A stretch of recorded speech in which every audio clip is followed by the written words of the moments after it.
All right, this review is going to be, it's not going to be that super detailed. All I'm doing is I'm going through the 3 lessons, 5.4, 5.5, and 5.6. I'm pointing out problems from the homework that I would probably put on the quiz. Okay? Again, haven't made up the quiz yet. I'm going to make it tonight, I promise. I always do, don't I? When I tell you I haven't done it yet, I will have it done. But this is what I'm looking for, okay? So I'm turning to the homeworks on 5.4, and you may want to do that too if you have your book. And I'm just going to write down some problems. So like section 5.4. So I am looking, so I would definitely give you anything from 1 to 12, all right? Let's everybody look up here. Okay, up here. So anything from 1 to 12. And again, I don't know how many I'm going to have of each. I might have 2, might have 1, all depends.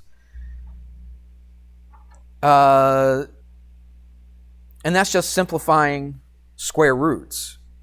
Okay, so I don't know, let's find a good one. I'll just do one example. Like I might say simplify this. All right, and so what are you going to do? Well, you got a negative in here, so what does that have? What happens with that? Right, you're going to have an I, but let's do the 20. So how am I going to break down 20? You could break it down several ways. Yeah, I like to put the 4 first, but you could go 5 times 4. I just like to put the 4 first because then I'm just going to take it out and put it first. And then you're going to have an I out here. And without showing you every little step, the square root of 4 is 2. You still got a 5 under the square root, so that's a square root of 5. And then you got the I. Where'd that I come from? It came from that negative, right? Because the square root of a negative 1 is an I, so that's it. That's how you would simplify that right there. There's also one that I see where you have, let me just pick one that's, number what? 4. Okay, that's a good one. Square root of 5 halves. All right, we kind of did this already today, didn't we? So you should be familiar with it. So what's that? Square root of 5 over square root of 2. Can't have a square root on the bottom, so what do? Multiply the top and bottom by square root of 2. By the way, I don't think I ever said this. It's got a name for what we just did right there. It's called rationalizing the denominator. I don't know if I ever said that. Did I say that? Okay, it's called rationalizing the denominator. All right, so what do we got now? Let's do the top. Square root of 5 times square root of 2 is just square root of 10. What about the bottom? Square root of 2 times square root of 2. It's just a 2. Does that 2 cancel out with that 10? No, because the 10's inside a square root. It's not just a 10. It's a square root of 10, which is a completely different number than 10. And there you go. That's simplified. All right, so you might have a couple of those. All right, then they start you off with a couple other easy ones. No.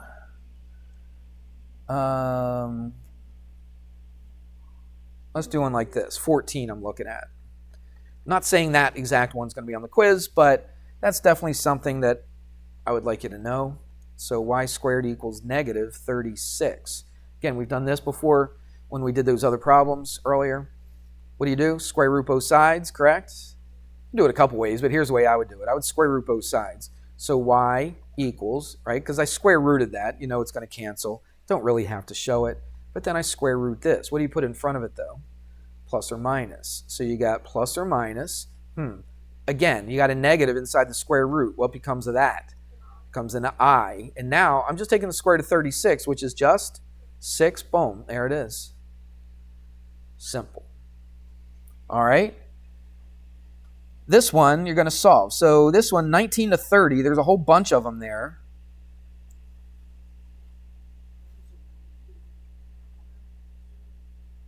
Let's do 26. That looks like a good one. 2. They put R. I'm going to put X.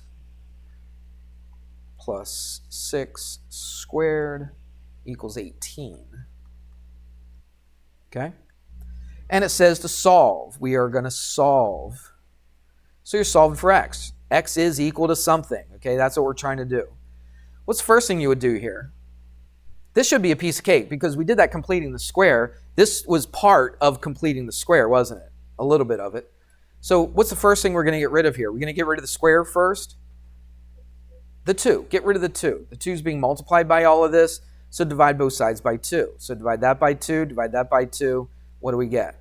X plus 6, quantity squared, equals 9. Now what do we do? Get rid of the square. How do we get rid of the square? Square root it. So what's going to happen over here? X plus 6. What do we do over here? Put plus or minus square root of 9. Subtract 6 from both sides. So it's going to be negative 6 plus or minus what? What's the square root of 9? It's 3. Do we write our answer like this? Not when they're whole numbers or integer numbers like this. Let's move this up here. So it's negative 6 what? Plus 3, and it's also negative 6 minus 3. Negative 6 plus 3 is negative 3. Negative 6 minus 3 is negative 9, and that's what x is equal to. Again, this is all part of completing the square. If you can complete the square, you can pretty much do any of the stuff on the quiz before that, right? Because all that stuff led you up to completing the square. Agreed? I take your silence as full agreement with me. All right. That was 5.4, section 5.4. 5.5 is complex numbers. We already did a couple with I, but let's do a couple more. Again, I'm just looking to see what would be good on a quiz. I don't even care about 1 to 4 or 5 to 8 or 9 to 12. All right, here we go. Add or subtract. These are super easy. So this is section 5.5. So I'm looking at number, I don't know, it doesn't matter. Let's do 14. All right, so that looks like something that we can do. 9 minus 4i minus 3 plus 2i. All right, these are very simple. The only thing that might trick you up a little bit would be what? That negative, because it's got to be distributed through both of those. So I can just rewrite it, 9 minus 4i. Don't really need that parentheses there, do I? And then what's this going to be? Minus 3, what? Not plus. I just said it. Okay, I put the arrows and everything. Put minus 2i. Which ones do we put first? This is a complex number, so what always goes first on a complex number? The real part, the real part. So what are the real part? Just the regular numbers, okay, without the I. So what do we do first? 9 what? Minus 3. 9 minus 3 is 6. And then negative 4i minus 2i is negative 6i. And that's all you can do. You just did it. You added or subtracted that right there. All right. You also have multiplication, don't you? Oh, there. Okay, I was looking at some normal, quote normal. I'm looking at number 23. That might be something. 3 plus I. And it's being multiplied by 2 minus I. Now, this is multiplication. All right, so you got to be careful because there's one little thing in there that happens that doesn't happen here. Like right here, if you didn't know anything about I being the square root of negative 1, you could have still got that answer, right? Because you could look at it as a variable. It's technically not a variable. It's an actual number. But right here, you wouldn't be able to get the final answer unless you knew something about I. All right, so make sure you do that. It's just FOIL, right? FOIL method. So what do we get? First is 6. Outside is what? Negative 3i. Now you might be able to do the outside and inside in your head, and that's fine. Go ahead and do it. But I'm going to write down all the steps. Plus 2i. Positive times negative is negative. I times I is I squared. What do you know about I squared? What's I squared? Negative 1. That's right. Okay, so we'll do that in a second. So there's 6. What's this? Negative 3i plus 2i is just negative 1i or just negative I. Minus what? What is this? It's negative 1. So what's minus a negative 1? It's a plus 1. Okay? And then let's finish it off. 6 plus 1 is 7 minus I, and there you go. We good? Yes. There's some others in there. There's some others that are a little more complicated. They got fractions, but it's basically the same idea. Just do FOIL method.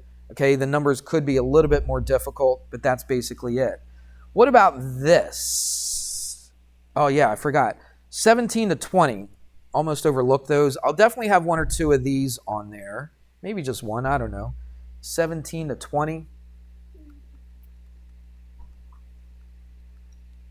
Let me find a good one that we haven't done. All right, I'll do some crazy one. I probably won't do one this crazy, but I to the 361st power. That's cray-cray. Never said that in my life. All right, so here we go. What do we do with this? Yeah, let's find out. What's the number just to the left of it that's divisible by 4? Would be what? 360. All right, 361 is not divisible by 4, but 360 is, isn't it? So technically, this is what? I to the 360 times I to the first. Yes? What's I to the 360? Since it's a multiple of 4, any multiple of 4 exponent is going to make it a what? A 1. So I can just get rid of it. So what am I left with? Just I. You just put I. You can put I the first, it's fine, but just putting I is good enough. So even though it's a big crazy number, it's not that hard to do, is it? No. All right, so make sure you know how to do those. Can we get like 0.25 extra? No. All right, let's do, well, the next one was completing the square. We did a whole bunch of those. Let's just do one more. We got like 3 minutes. I can do one problem in 3 minutes. Is there another one you might have had a question on? 19 to 30. Let's stick with 19 to 30. Those are a little more complicated. Is there a number that you wanted to go over that we haven't gone over yet? I'm just going to pick one then. Let's do 28.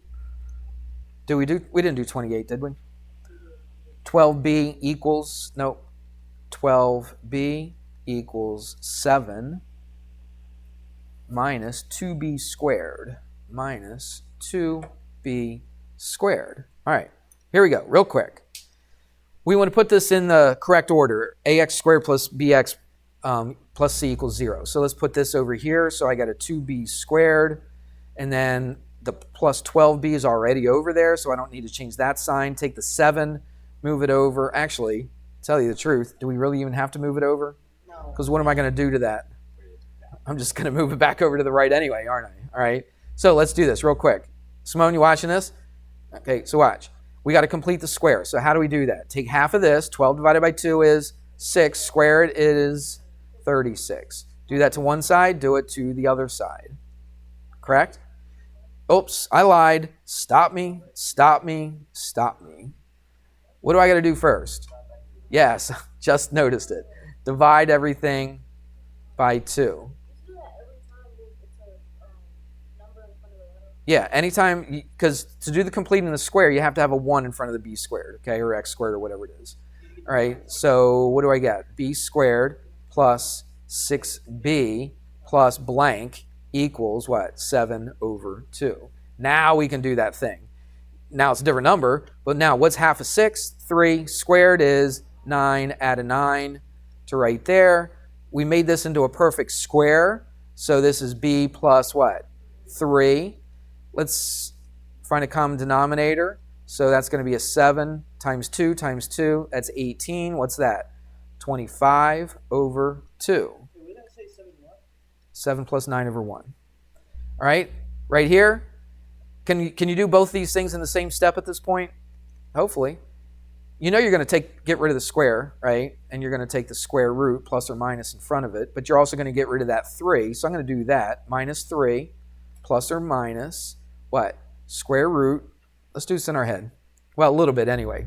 What's the square root of 25? 5 over what? Square root of 2, right? Can't leave it like that. What do we have to do? Multiply top and bottom by square root of 2. So what do we get? Negative 3 plus or minus, what's that? 5 square root of 2 over what? 2. And that is how you would write your answer. There you go.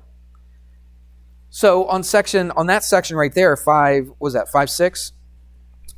I wouldn't give you like 7 or 8 of these. All right, it takes too much time. Give you a bunch of the other ones, give you a couple of these, probably 2 completing the squares, okay? Everybody good? All right, so that's the quiz. That's tomorrow. Be ready for it. And then I'll show you how we get the quadratic equation tomorrow. All right? That's a teaser. I'm sure you probably won't be able to sleep tonight knowing that you're going to find out how to come up with the quadratic formula tomorrow. Yeah. Yeah. Well,